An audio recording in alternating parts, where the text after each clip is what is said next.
What is going on, car sales, secret sales talk, uncensored, all the groups featuring myself, David Huffman, the Huff.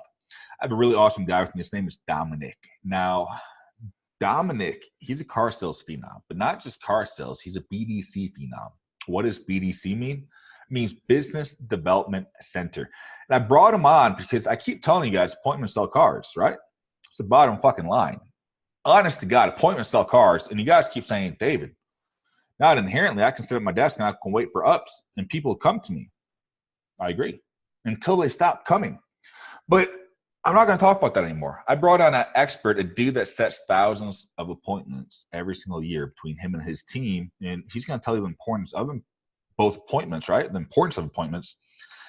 And then I think I said, what did I say? I said importance, right? I forgot an R there. So the importance of appointments, and then how to not only set them up, right? So the habits to set them up, but also some verbiage to set them up, and then to help solidify them so they come in, so you can sell more. So why don't you tell them about yourself, why they should listen to you and why you're such an awesome dude. So I'm the BDC director for the BOC Auto Group in Massachusetts. We have 9 stores. Overall, there's about just under 50 people in our BDCs as a whole. We got one in each store. So, realistically, we set thousands of appointments a month. Overall, last month, we're still looking at the count as a whole, but somewhere around 2,400 shows for the month.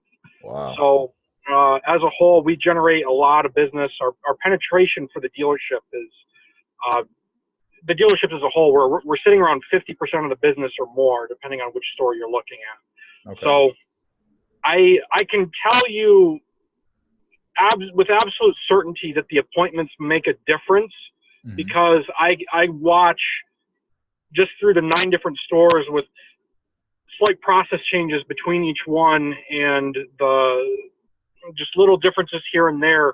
And even the individual reps, there's ones that try to sell the car over the phone. It's the biggest mistake that anybody makes when they're trying to work the phone with customers. That's actually one of the things that I have, because I've been doing the online thing so much, I can actually sell over Messenger, and a lot of people at work with me try to sell over Messenger, and I'm like, stop. It's like, don't. Like, I've been doing this for a long time, and I can't even teach people how to sell over Messenger. Like, what he's saying, definitely don't do it. Like, don't sell over Messenger, right. Don't sell over phone. Right. And so I see a lot of the guys, especially when we get sales guys that convert back into BDC reps, that's their first tendency is just to start doing that. And if you look at their numbers, they're usually bottom of the pile versus the people that are focused on generating an appointment. And I think the reason why salespeople tend to think like that is they're worried they're going to waste their time. Yeah. And so they start pre-qualifying the customer over the phone instead of trying to find reasons why the customer should, just give it a shot. So you just said that you have guys who'll go from BDC over to sales, kind of learn the sales technique and the bad habits, and come back to BDC, and everything that they learned not to do, everything that we're trying to help people with, they revert to. Well, so, it's not necessarily people there to, it's a tendency in a lot of dealerships to have failed salespeople push back into the BDC and try it there. It's certainly not the most effective way to find BDC reps, but it happens. And so in the instances where I see it happen, they definitely have the hardest time. I've seen very, very few sales reps that succeed in the BDC when they move back, just because of all those tendencies that they've learned with trying to sell cars. Okay. And so by far the ones that handle it the best are the ones that figure out just how important it is to just generate the appointment, and that your job is not to sell a car when you're on the phone, it's to sell the value of the appointment itself. Yeah. And I can also tell you that if you look at our closing ratios for our walk-in traffic versus what we get for a phone up or an internet lead or anybody that's appointed, anyone that shows up on an appointment, we're talking a significant difference. Our goal is to get to somewhere around 40% of our walk-ins. We're operating at about 50% of our appointed customers that actually buy cars or more, depending on what store you look at. Let me ask you, because you're kind of diving into numbers right now, and I think that this is like a guaranteed, like, oh my gosh, hey, appointments do sell cars. back when we first started working with each other, you were at the BDC department at a dealership in Michigan. You know, the transition over to BOC Auto Group and stuff is relatively new. It's within the last year.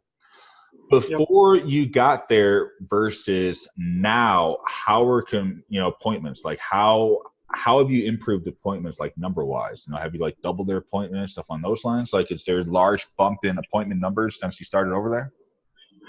So as a whole, we are on an incline. The winter as a whole has been pretty difficult to the new car side of things, but used cars are certainly improving. We've had better new car months than they ever had in November, December. Those were the two best new car months we've had, and it's sort of January kind of.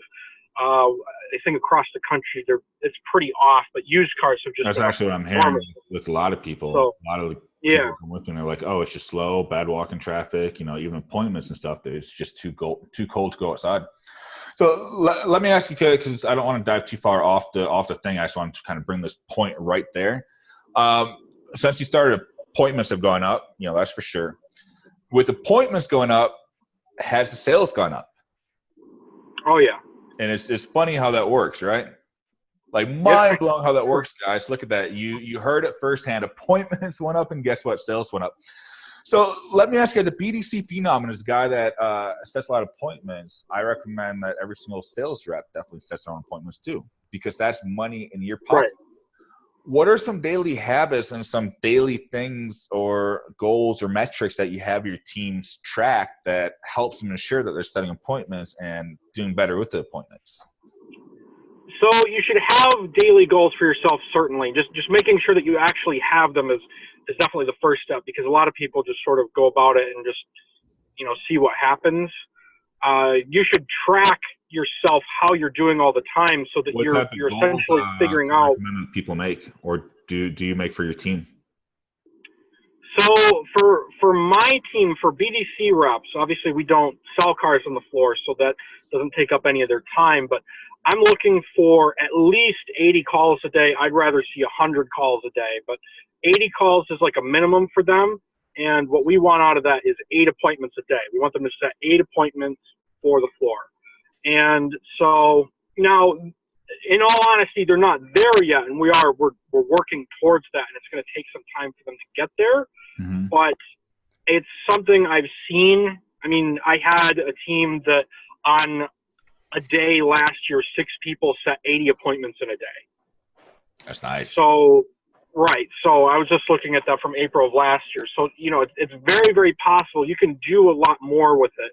It's just, you got to set yourself up some goals first and have some daily standards for yourself. If I was a salesperson, I'd be spending all my time that I'm not with a customer and there aren't ups around, just all that time on the phone, because what's the worst that you can happen? You get more opportunities at a customer. Why would you sit around if you can generate your own business, right? Guaranteed. Right. Like a lot of people that I work with, I tell them that you only have 2 goals. Your goals are you are either in an appointment, right? Or you're doing everything in your power to get an appointment, so you are back in an appointment. That's it. That is it. That is all you have to do. It's not selling cars. In fact, I think the Zoom is pretty much over. Like, we don't sell cars or anything. Like, we sell appointments and we work to get appointments. I'm about to end recording and log it. No, I'm just kidding. But well, no, just look at the top volume salespeople in the country. All of them will tell you they're by appointment only. Yeah. By appointment only. And they even tell their customers, you can't just walk in and ask for me. I'm by appointment only. I'll send you away and we'll make an appointment. Because you're saying, they have the metrics and they are controlling their business. They're not waiting for, okay, we're kind of waiting for people to come up. No, they're taking control. Right.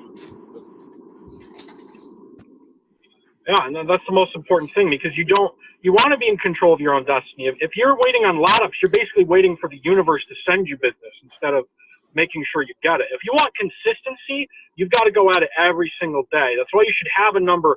I need to make this many calls a day, and I need this many appointments. If I'm a salesperson, I want at least 2 appointments a day. If you're good, you should get yourself 3 to 4 a day. Yeah, and that's something I recommend. Those are good numbers. Because the way I see it is, if you have 3 appointments a day and you work 20 days a week just doing basic math, 60 appointments a month. If half of them show up, that's 30 shows. If half of them are sold, that's 15 sales. Like, Right. that's more than the average salesperson, a car salesperson makes. But here's the thing that people don't get with that is when you sit down and you do that and you focus on the appointment only, you focus on scheduling your days and taking control of your days, that's when you actually have more time. That's when you're not coming in on your days off, when you can sit down and you can do what Ali Rita, Mr. 1,700 cars sold. Like, you can't tell me motherfucker sells 1,700 cars and he has more time than you. No, you got the same 24 hours in a day. Like, really? Just mind blowing. So when guys are getting, because this is also a thing with a lot of sales guys too, is they'll actually get on the phone, and a lot of us aren't phone guys. Like, let's be honest, back when I sold cars, I wasn't a phone guy. It's actually why I had to learn social media so well, why I leverage social media so much, is because I wasn't quite sure of what to say on the phone. So if I'm sitting at my desk and if I'm doing these cold calls and trying to get these 2, 3, 4 appointments every single day, and I'm knocking out these calls, what are some tips with verbiage and techniques that you have there? So I think the first thing that people should understand when they're making the phone call, because you're right, most people, they don't know. I mean, why would you make phone calls if you have absolutely no idea how to do it? It's just, nobody likes to do things that they don't understand, don't know how to do, and don't know how to get better at it. Oh, yeah. So my style and the technique that I always take with anytime I'm talking to somebody on the phone is I want to make myself the solution to whatever problem they have. And there's a lot of times a customer will be on a specific vehicle. If you're working internet leads, or the phone up is on a specific vehicle, or you're just like whatever outbound calls you're making. On XYZ vehicle, and then they're attached. Right. But my first goal, because a lot of people, they just want to find out if it's available and make the appointment on that. And my goal is always to take a step back and try to generate some flexibility. So just as a whole, my goal when I call a customer is to qualify them for the type of vehicle they want. I don't care about credit. I will never talk about credit. I'll never talk about what they want in a payment. I'll never talk about the pricing or anything else. At least I'm not going to be the one to bring it up. But what I want to talk about is what they're looking for in a car, or why they're trying to get rid of the one that they have. So, for example, like you, and it's funny that you say this, kid, because it's actually something I brought up too, like years ago with group postings. But you're saying that instead of if someone's on a specific car, for example, you have a Camaro. If someone submits something about a Camaro, you're saying don't inherently talk about the Camaro, but open up their choices. Hey, and I see that you're looking at a coupe. Is that a fair assessment type thing, right? Right. Okay. So just basically, even if they're forceful on it, I always ask them, while I'm checking to make sure this one's still available, would you be open to something similar? As long as, of course, it's got good mileage and maybe I can save you some money on it. And when they tell me yes, I start, that's when I just start qualifying what they're looking for in a car. You're looking for a car, truck, SUV, all the basics. So I start from the very top just to figure out exactly what they want. Because instead of making assumptions and being wrong, I want to know the exact set of exactly what they're looking for. And I'm extremely thorough with it. A lot of people say keep the questions down, but I'm extremely thorough with it so that when I tell them I have availability, they can't come back and say, well, tell me about it, because I've got exactly what they want.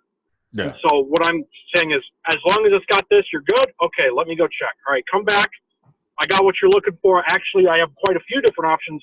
And once you get here, you can make the choice on what specific one you'd like to take a look at. Do you have time for that now, or would this evening be better for you? Okay. And so, it's all about just getting to qualification. Most of the appointments I set when I was a rep, and what I try to teach my reps to do is, instead of setting it for a car, set it for a list of options.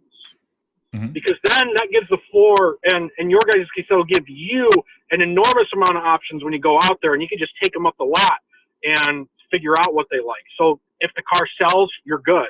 If anything happens, anything goes wrong, you're good. Yeah. And so that's important when it comes to use if they're already on something. But even if you're like making an outbound call, prospecting for customers, whether you've got an equity mining tool or you're just getting manifest lists or anything, all I want to do is basically get the options. What do you not like about the current car? I want to make sure, as long as I can, the up and show technique or whatever you call somebody, as long as I can, if I could get you into a nicer car for a similar payment than what you have right now, would you trade for it? Because we're actually looking for a number of cars. We want to get some additional used inventory for our lot. The tax season in full swing right now, we need good stuff as much as we can get, and we're going to our customers first. Now, if you guys heard what he just said there, he didn't make it about him. And this is something I stress a lot on too, because a lot of people, they make it about themselves, the sales rep. And here's the thing, the customer doesn't give a damn about you. And I don't give a damn about you. Do you know what I care about? Do you know what Dominic cares about? Do you know what the customer cares about? We care about ourselves, man. We care about ourselves. So he just said that with that unique value proposition. Hey, if I could save you some money and get you into a newer car, boom. Then I liked it how he tied into the because. A lot of people forget the because. But the fact that he tied into because, and the funny thing with because, it's a quick little 15-second lesson. They did research on it, and they found that just by saying because I need to. Hey, can I cut in front of you in line only because I need to, right? But just because increases the chances of someone going along with you so much more. So the fact that you say because and go into it is just next level stuff, guys. That's why I have him on here. That's why we're learning right now. I like it. Well, and you brought up a good point too. Something that I tell everybody, and I tell them to remember this phrase, is always speak in terms of the customer. Mm-hmm. Always speak in terms of the customer, because I hear a lot of reps. Right, I hear a lot of reps say something. You know, the customer says, "Well, what would you give me for trade?" And they'll say, "Well, you'd have to bring it in order for us to put a value on it." And think about that. Who are you speaking to? Who benefits from that when you say that? You have to bring it in. The dealership, and they don't care about us. Mm-hmm. So you're just asking for that. The only time the customer will ever agree to that is if they're already sold and you're wasting your time anyway, because, I mean, a robot could do your job. So basically, with somebody like that, it always has to be about the benefits to them. And so you always have to have that because, that benefit for them. So instead of telling them that, you'd have to bring that into the store, I'd say, yeah, I can get you that. But I will say, let me ask you this. Are you just looking to kind of get rid of the car, or are you looking for top dollar for it? And what do you think they're going to say? I'm looking for top dollar. And then he tie into, well, because in order to, and I'll let you finish, but I know where you're going. And it's genius. And this is what the guys need help on. I love it. Right. And so when they say, well, top dollar, of course. So, okay, because in that case, we actually have a professional buyer at our store that's looking to add some vehicles. Once again, I bring it back to tax season. So because of tax season being in full swing, we need some nice cars. And, it sounds like you've got something that's pretty nice there that you've taken care of, right? And they say yes. All right. So I know that he's going to want that, but in order to get you the top dollar for it, he's the guy you want to show it to and talk to. So when can you come in and meet with him? We'll show him the car and see what we can do there. Do you have time for that now, or does this evening be better for that? So it's all about, in order to get what you want, you're making yourself the solution. Mm-hmm. You're making coming to the dealership the solution. And if you notice all the verbiage too, and all the questions that he's asking, it's either tie-down questions, trial closes, or either ors. He's not pussyfooting with this conversation pieces, because he doesn't give a shit about conversation, right? It's not pussyfooting with the say no shit, because that's a waste of your time. It's all tie-down questions, trial closes, and alternate choices. He's controlling this conversation, very similar to what you guys do in the sales process. Well, and one of the things, there's multiple schools of thought in terms of the best way to handle conversations over the phone just in general. And I hear a lot of people talking about how to build rapport over the phone. And I would describe it as I build rapport by not building rapport at all. The rapport over the phone at BDC is stupid, because BDC rep, you guys aren't selling the cars. You guys are never going to have contact again. Why do you want rapport with that customer? They're to set up an appointment so the sales rep can make the damn rapport. Like that's the dumbest thing I agree with you. Like I don't, it just blows my mind. Like it just doesn't make sense to me. Well, so because it has to come from a different route. And so with one of the biggest complaints that customers have in dealing with dealerships is, first of all, how difficult it is to get information from them, and they feel like they're wasting their time all the time. And I feel like when I start asking questions and I start trying to get to know them a little bit better, they feel like, well, why? I'm calling to find out the price of a car, or I'm talking to these guys for whatever purpose. Why are they asking me this? I feel like my time's being wasted. And so for me, it's always been about, if I become the solution to everything that they ask for, and I'm giving them methods to get what they want constantly, if I am that guy, I get them all the answers, I'm knowledgeable, and I've got an answer for everything, and I can just go, that's going to be for them. This guy's going to be able to help me. This is what I'm looking for in a relationship. And so it's not really rapport. It's more like I'm the solution. That's building yourself up as the authority figure and creating that social proof, which is, again, coming to the 6 factors of influence. You'll hear me talk about factors of influence a lot to people that are out there listening. Check out Robert Cialdini in this book, Influence. He has 6 factors of influence. But a lot of what we do, and you're seeing it firsthand when he's breaking down his process, I'm able to point out, oh, well, that's this aspect of influence. But it's a great foundation for expanding your sales knowledge and stuff.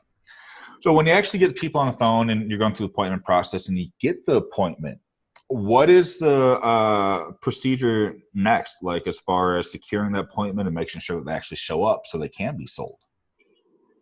So a lot of it has to do with the process you're using just while you're on the initial call. When you make the appointment, it's something that a lot of people forget, because I'll hear plenty of reps like, oh yeah, we'll see you Tuesday, or, when do you want to come in? And they'll say Tuesday at 6. Like, all right, sounds good. I got your information here. We'll see you Tuesday at 6. And they're done because they got it. That's a lazy. And the problem is, and the problem is, maybe it's a firm time. You got yourself an appointment, but you want to lock it in, and you want to make sure, because you want your show rate right. You want your show rate up there. Your goal is to get an appointment that shows 70% of the time or 80% of the time, not even just, you can do better than half. Half is good, but if you do all the steps right, my reps, for the most part, we're sitting in the 60 to 70% range. Well, less than that, you're wasting your time, am I right? Because if you think about, if you're calling just to set up shitty appointments, just to set shitty appointments, there's no predictability in your day, and you're wasting that time to set up those shitty appointments, and it doesn't make sense. Like, does not make sense at all. So the best way to do that is to perform a lockdown. But first, I sell it in writing first. And this is the very first call, right? Thing. Yep. Okay. You make that appointment with a customer, and you want to make sure that you're giving them everything. So a lot of people say, I'll text you a confirmation or something like that, and that's fine to text them a confirmation. But the reason we actually want the customer to write the information down has nothing to do with them storing that information for use later. When it comes to a person's memory, if they write something down, they're much, much more likely to remember it than just to store it up there than they are if they just hear it. It's actually that activity, man. It's the writing it down, the looking at it, having to think about it. Oh, yeah. Right. I love that. And you're making it real. So I love that. My technique is always the same. Every single time I make an appointment, I do the exact same thing. So I start with, all right, awesome. I'll see you Tuesday at 6. Now, before you go, do you have a pen and paper handy? Because I got something important for you to write down. I can wait if you got to grab something. Now, it's important. The order isn't the most important thing, but you got to tell them, I got something for you to write down. You got to tell them it's important so they value it. And before they respond to you on whether or not they have it, they have to hear, I can wait if you got to grab something. Which gives them okay and the clearance to go and get something where they're not going to be like, oh, yeah, hey, yeah, just give me a second, kind of half-assed it. Well, because half the time they'll just say they have something and not, and they'll just go. Because you'll actually hear them, yeah, 1 second, and they go and do stuff. I've had guys on the highway pull over and find a pen and piece of paper and write shit down on the shoulder. You know that person's showing up if they do that. Oh, yeah. Hands down. But so you tell them that, and they'll grab something. So once you got them to actually grab the pen and they're ready to go, here's another tip. As you give them the information, write it down yourself so that you're pacing it right so they can write it all down accurately. What do you mean? So as you're telling, so if I tell them, so my name is Dominic, I write down Dominic. And then I say, my last name is spelled Cergnul, so that I'm pacing it so that I know. It's not like my name's Dominic, I work at BOC, you have an appointment at 8 p.m. and you'd actually, okay, that makes sense. I like that, man. I like that a lot. Yep. That's a great tip. And so I give them, name, I give them my direct phone number, and I tell them, if you have any more questions, you can feel free to give me a call. Because I don't want to just try to avoid objections and just not try to handle them. If they've got an objection, I'd rather talk to them about it so I can overcome it, and they do show. And not even objections too, if I could point out the concerns. If you have someone that has a concern, you want them to reach out to you and ask them about the concern and handle that concern or before they show up and it becomes an objection. Another thing too, with if someone reached out to you with a concern, is don't treat it like an objection. A lot of people treat concerns like objections to turn them into objections. Treat it like a concern. What are some examples of like some concerns and stuff that you actually handled before they pop up into objections and stuff along those lines before the appointment?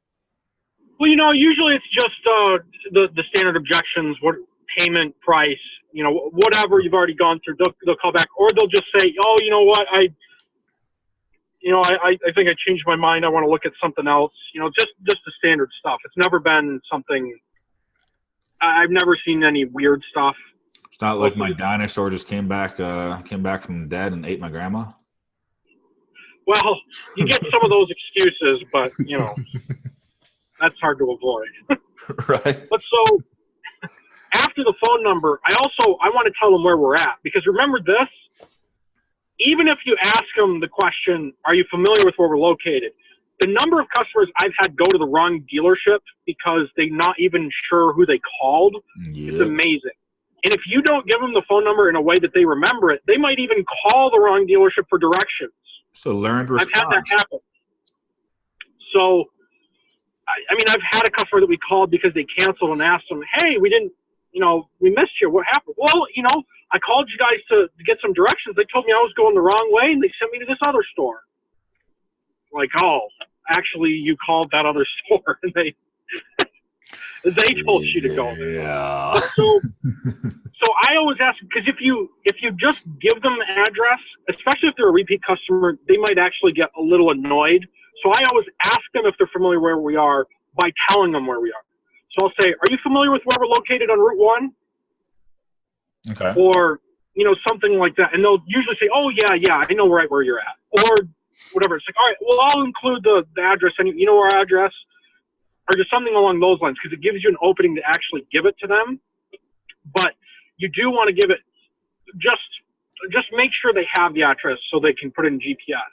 And when I do send my text confirmation or an email confirmation, you can go into Google, and there's actually a way to get a link that will give directions direct to wherever you pick. So I remember that. Yeah. Link. Okay. I always send them that link so they could just click it, and it'll just load right into Google Maps and take them. Yeah, see, that's a feature that myself and a lot of these people probably don't know. But you as yourself, that's sending people appointments and directions every single day. This is something you do every single day. Yeah. So that's something that, guys like myself and other sales reps and people in business, we are familiar with maybe, but we didn't think to do that. Like, that's fantastic. Right. Tip. Yep. And so once you give them that information, this is also because you want to get as much customer information as you can. So of course, by this point, you've got their name, you got their number, and you're getting ready for it. But so you give them your name at this point and your number, and you give them the address, and often I'll even repeat the appointment time and everything just so that they have it all in one place. And then I tell them, I'm also going to send you an email confirmation just to make sure that you've got it. But I don't tell them directly that, because this is how I'm going to get their email address. But so I say, and actually before that even, I'll probably do the lockdown piece. So you give them the information, here's where I'm at, here's me, here's the appointment time. Now, because I am going to have everything ready for you, and everything's going to be good to go when you arrive, and we're going to be kind of on standby with everything, you can give me a call and let me know if you're running a little early or a little late or something like that, right? Right.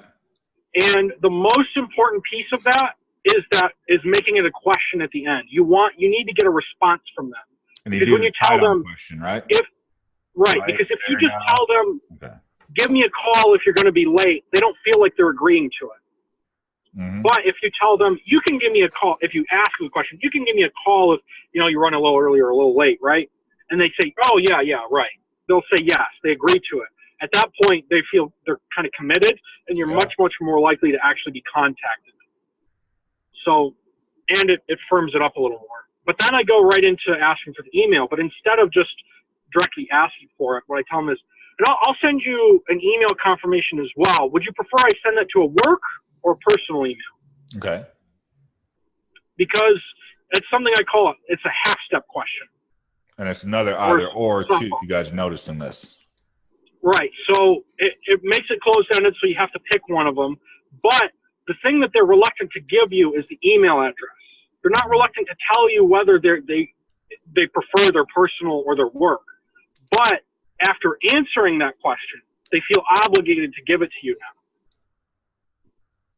So you ask it, so then they pick personal or work, and now they're like, oh, now I got to give it to them. That's sort of the thought sometimes. It's a conditioning too, because if you think about it, a lot of times when we're asked about email address and we answer about the email address, we are conditioned. Well, what's the next step? Is to give the email address. So that half step, right. that's actually a beautiful step. I like that. Right. And so then they give it to you, and now you can say, all right, I'll send the confirmation to that as well. I'll send that out right now. I'll send you the text. You got it written down. Sounds like we're all good to go. We'll see you on Tuesday at 6. Boom. And they come, but, get them there, and you sell a car, right? Hopefully. Ideal, right. Perfect world. Another very, very important thing to remember is that you want to make the appointment either the same day or next. Anything after that, and your chances of a show are down immensely, and you've got to confirm it. Otherwise, it's nothing. But even then, you know, you're going to be lucky if you get out that far and you get anything out of it. Well, it's funny you say that, because when I do web classes and webinars and various other public events, and even, you know, doing the podcast stuff, I'll see people sit down and advertise these events week, 2 weeks out and stuff. And I'm sitting there looking like, okay, but all the people that are committing to those events right now, you're screwing yourself. You know, I'm very right. similar to you. A lot of the stuff that I do, I try to shoot for that same day or within the 3 days. You know, I'd shoot for about a 72-hour window within, because that's when people are going to notice it and get committed and actually stick to it, because life's not going to happen and they're not going to forget. Right. I like it. What other, you got any other quick tips about phones, getting appointments in, stuff along those lines? Any BDC stuff that some salespeople can adapt? So along the same lines of always wording things in terms of benefiting the customer, another thing that is a very, very useful skill to have, and you know, it's just as useful for the floor, but on the phone I use it constantly, is helping the customer figure things out instead of telling them directly. Because you got to remember, just in car sales as a whole, there's like 2 professions that are considered less trustworthy than us. So I don't know why we just try to tell people shit and expect them to believe us. Versus explicit. Explicit is you telling someone, which chance of them believing is slim to none. But implicit is you getting them to tell you and tell themselves, because now they believe it. Now it's fact. So how do you actually do that, though? Because that's like, I understand the premise behind it, and I understand that. But for you to say, well, you know, our goal is to get them to say it, like I wouldn't think, you know, that'd be like one of your goals. So best example, ad pricing on cars. Everybody hates those dealerships that advertise a Chevrolet Trax, $49 a month, or here's a Toyota Corolla, $102 a month, or whatever. You see these crazy ads, and so when you're talking to the customer, they reference that, and you know very well you're never going to get there. Nope. But like when they ask you for a quote, I always ask them the question, oh, I'm doing it.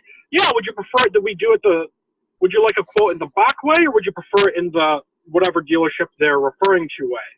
Because they call you, they say, oh yeah, Court gave me this price, or you know, whatever, wherever you are, Bot Maxi, whatever dealership. Mm-hmm. This X dealership gave me this price.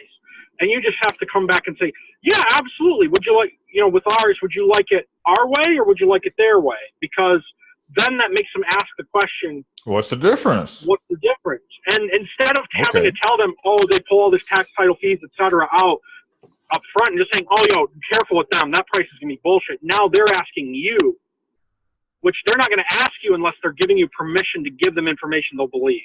Yeah, so, and then it gives you the chance to separate yourself and to show them what's up. Right. Oh boy, I like that. Cool. And then you give them the lowdown, whatever. Oh, well, you know, with ours, we like to keep everything, you know, rolled into the lease, or you know, however you do your quotes. Or Or, you know, we could do it like theirs, so just kind of have everything paid up front. Mm-hmm. And then they're like, oh, well, it says 0 down. Oh, yeah, of course, it's 0 down. And so I stopped. You never win when you badmouth the competition, when you talk about how they're liars and everything else, because the customer has no reason to believe that you're not the liar.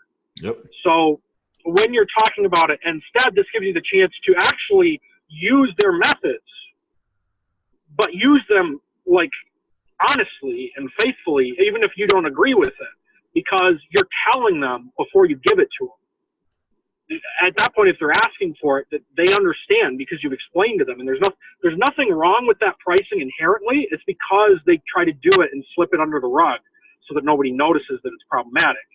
Yeah. So if you offer to do it their way or your way, they're making a choice, and you're giving them a chance to ask so they educate themselves.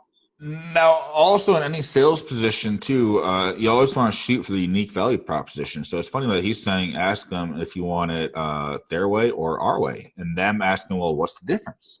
Because that right there opens you up to, well, this is our unique value proposition. This is what separates us from them, which is absolutely great. Thank you for jumping on, Dominic. I appreciate that. You want to say anything before we log off? Stop the recording? No, I'm glad I could help you guys out. You know, I'm here to ask questions. You can DM me or anything like that. Got any questions about this kind of stuff? I love talking. This is all I do. I work like 70 hours a week, so this is all I think about and talk about, and I'm all for it. He is the BDC equivalent of me on social media. Like, no joke.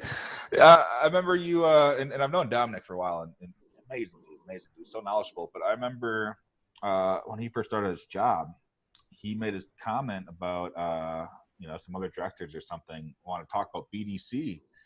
And 3 hours later, they had to cut you off. And you're like, no, I'm not kidding when I said I could talk about BDC for hours. That's like me in social media. Right. I don't know, it clicks in my head for some stupid reason. But all right, man. Yep. So you guys heard that. If you guys got questions, if you guys need help, look him up. I believe you're part of the Car Sales Secret and the Sales Talk Uncensored group, right? Mm-hmm. If not, we'll make sure you are. But yeah, look him up. Like, awesome guy. I've known him for a while, been connected with him for a while, and super guy. But shoot him a message. All right, guys, take care.